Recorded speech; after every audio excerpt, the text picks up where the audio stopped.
Texas. So what can we expect with this show, and how is it so unique, this environment of so many centuries? Well, one of the things that I love about the world Charlaine Harris wrote about in her book Trilogy is it's this metaphor of people who are different, who have fought, who have been rejected by society, who people don't accept, who've come together in this remote town in Texas and have created a community and a family.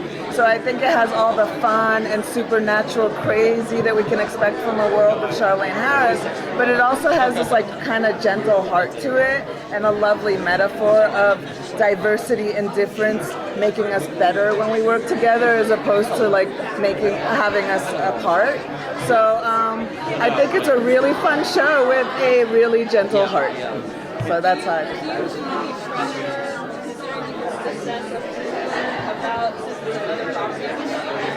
I mean, yes, but I also have to acknowledge it's not True Blood, and True Blood is still out there for people to love and watch.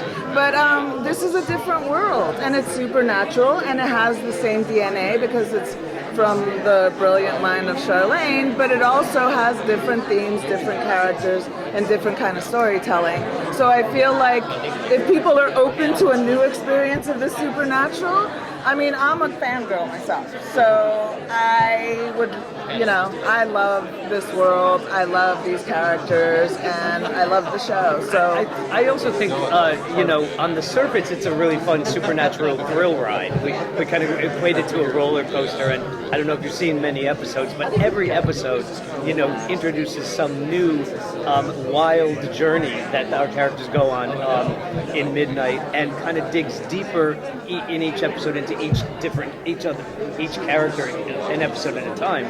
But True Blood is a wonderful show and a wonderful bar. But what's great about this show is the characters are so distinct. From the minute that we read the trilogy, we both fell in love with the characters first and foremost. Yeah. Because they, even though they're supernatural, a lot of them, they feel human. They felt really kind of emotionally connecting to each other and we hope to the audience. And in that way, it's a unique show, unlike anything else, including True Blood.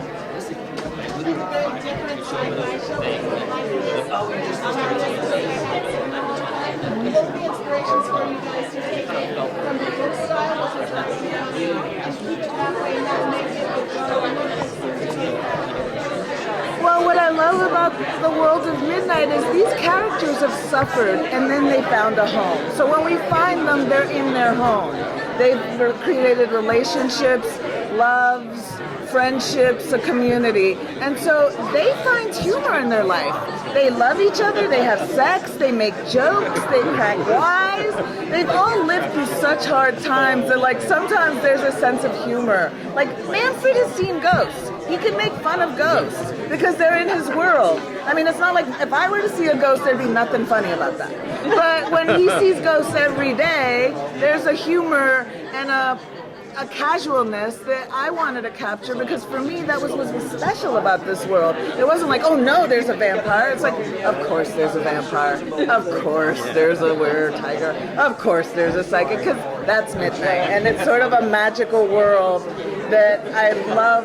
Charlaine's imagination just does not ever fail to surprise me. And so I just love the whimsy and I love the humor and I love the humanity of it. I remember when we first talked about the books, there's a scene where the Midnighters are sitting around in home cooking talking about this week's episode of Survivor. And we were like, we need to make this feel that fun, that these people really live real lives in the real world. And maintaining that sense of humor is, I think, what will really separate this from all the others. Do you think there's, with the political climate of more people with diversity and trying to find a home amongst everybody and but a distinct voice, do you think that that's something that's going to continue to influence your show because they are kind of embodying all of those things that are rising up? I mean, for me, that's honestly the thing that I loved.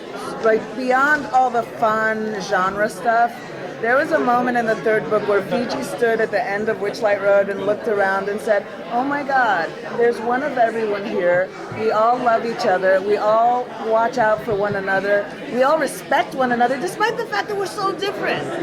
And we can live together." And honestly, like being in Midnight, considering all the turmoil and anger that you see just permeating our society, it was a joy and it was aspirational. And that, I mean, for me, for the cast, I feel like for all of us, it was really powerful to be in Midnight for a lot of last year. And so, yes, it will continue, and it's basically the theme of the show, that despite all those differences, we'll be okay. The tagline that the marketing group came up with, "Only outsiders fit in," we embraced that immediately. That's kind of, we all feel like we're Midnighters in some way, shape, or form.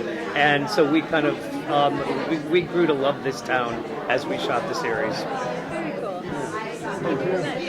Thank you so much.